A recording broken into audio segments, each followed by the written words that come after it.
With shocking new polls coming out across the country, today we'll be filling out the 2024 electoral map based on the latest polls from all 50 states. We want to point out that not all of these states had polls between Harris and Trump, but in those cases, they were either deep blue or deep red states.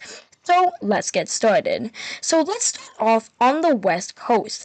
In Oregon, Kamala Harris leads Donald Trump by 5 points, according to the latest poll. That may be surprising considering Biden won the state by 16 points in 2020.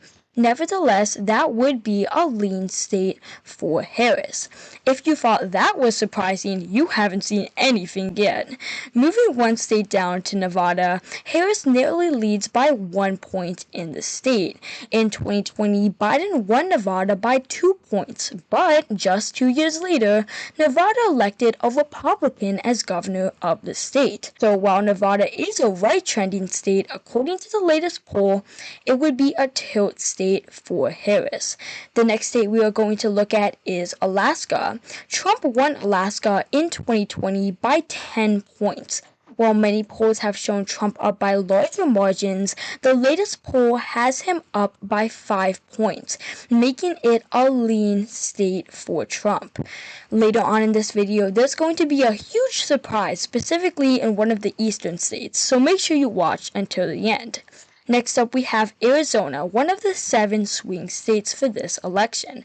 According to the latest poll, Kamala Harris leads by 3 points, making it a lean state for Harris. If Harris did win Arizona by 3 points, it would be an improvement from 2020, when Biden won Arizona by less than a percentage point.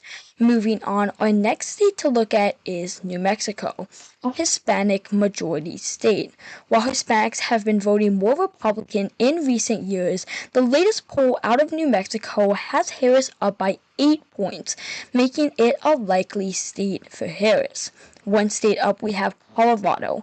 Colorado has been one of the fastest left-trending states in the country. The latest poll out of Colorado has Harris up by 10 points, making it a likely state for the vice president. Our next state is Texas, the Lone Star State. In recent years, Texas was once a solid Republican state, but it has been becoming more Democratic. Hispanics turning to the Republicans in the Rio Grande Valley has played a part in offsetting that trend. The latest poll out of Texas has Trump leading by 6 points, which would be a likely state for the former president. Next, we're going to look at Nebraska's 2nd district. The latest poll has Kamala Harris leading Donald Trump by 11 points. This is definitely a shocker, considering Biden only won this district by 6 points in 2020. But anyway, this would be a likely district for Harris. Next up, we have Iowa.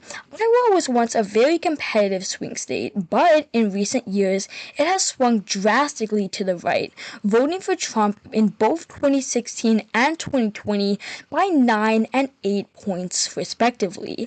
The latest poll out of Iowa has Trump up by 4 points, making it a lean state. Moving up one state, we have Tim Walz's home state of Minnesota. The latest poll has Kamala Harris up by 6 points, making Minnesota a likely state for Harris. Next up, we have Wisconsin, one of the 7 swing states. Biden narrowly won Wisconsin in 2020 by less than a percentage point. The latest poll has Harris leading Trump by 2 points, making Wisconsin a tilt state for Harris. Next up, we have Michigan, another swing state. Michigan voted for Trump in 2016 by less than a percentage point, but then flipped for Biden in 2020 by 3 points. The latest poll out of Michigan has Harris and Trump tied, but if we look at the 3 polls before that, we see that Trump is leading in 2 out of the 3 last polls, making it a tilt state for Trump. Moving on to Ohio, Trump leads by 6 points. Ohio was once considered a true toss-up or a swing state, but in recent years, it has turned sharply to the right, reflective of this poll. So, according to the latest poll, Ohio would be a likely state for Trump. Next, we have Florida, the orange state. Florida has taken a sharp turn to the right in recent years. The latest poll has Trump leading Harris by 1 point in the state. Though many polls before this had Trump up by larger margins, this poll would make Florida a tilt state for Donald Trump. Next up, we have Georgia, the peach state. The last poll out of Georgia has Harris and Trump tied in the state. But if we look at the 3 polls before that, we see that Harris leads in 2 out of 3 of them, making it a tilt state for Harris. Moving up to North Carolina, probably the biggest surprise of this video, the latest poll shows a tie between Harris and Trump in the state. North Carolina voted for Trump by 3 points in 2016 and 1 point in 2020. Polls before the tie showed Harris with a slight lead in North Carolina, making the state a tilt Harris state. Next up, we have Virginia. Leads Trump in Virginia by 7 points in the latest poll, making it a likely Harris state.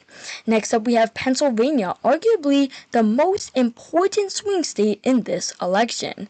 The latest poll has Harris up by 5 points, making Pennsylvania a lean state for the vice president. Moving up to the northeast, we have New Hampshire.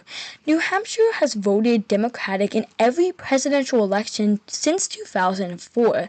The latest poll has Harris up by 11 points, making it a likely state for Harris. Our last state to look at is Maine. We're going to start out with Maine at large. In Maine, Harris holds a 9-point advantage, making it a likely state for Harris. Trump, though, leads in Maine's 2nd district by 7 points, making it a likely district for Trump. So, there you have it. According to the latest poll from all 50 states, Harris would win 304 electoral votes to Trump's 234. While the presidency is very important in governing the country, the president cannot get too much of his agenda done without a majority in the Senate or the House. Make sure to watch my Senate and House predictions to find out who is favored to win.